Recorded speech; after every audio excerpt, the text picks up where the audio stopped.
नमस्कार, मी संदीप आणि तुम्ही पाहता एलएस मराठी। पाहूयात काही विशेष घडामोडी।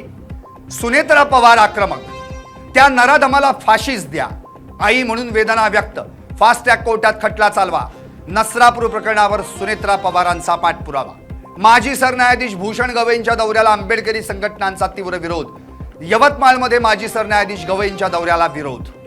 जालन्यात धीरेंद्र शास्त्री आनंद स्वरूप यांच्या पोस्टरला जोडे मारत पोस्टरची होळी।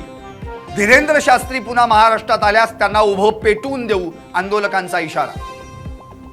कामगार दिनाच्या पूर्वसंध्येला बाभुळ गावात कामगारालाच बेदम मारहाण, पोल्ट्री फार्मवर डांबून ठेवल्याचा आरोप, माजी सरपंचांवर गंभीर आरोप। धाराशिव कळंबमध्ये एमएससीबी परिसरात ट्रान्सफॉर्मर भडकला। भर उन्हाळ्यात कळंब येथे बार्शी रोडवरील एमएससीबी परिसरात आग, ट्रान्सफॉर्मर जळाल्यानं धुराचे लोट।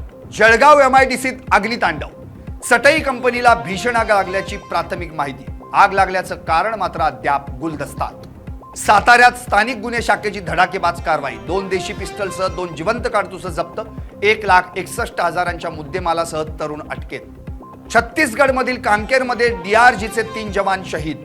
भूसुरुंग निकामी करताना स्फोटक शोधणं प्रशासनासमोरचं मोठं आव्हान। भाईंदर पश्चिमेत गॅन्ट्री क्रेनचा प्लॅटफॉर्म कोसळला, 2 कामगारांचा दुर्दैवी मृत्यू। परभणीत तापमानानं 43 अंशांचा टप्पा ओलांडला, ट्रान्सफॉर्मर गरम होऊन तांत्रिक बिघाड होऊ नये म्हणून महावितरणकडून नवी युक्ती, वाढत्या उष्णतेमुळे ट्रान्सफॉर्मरला कूलर।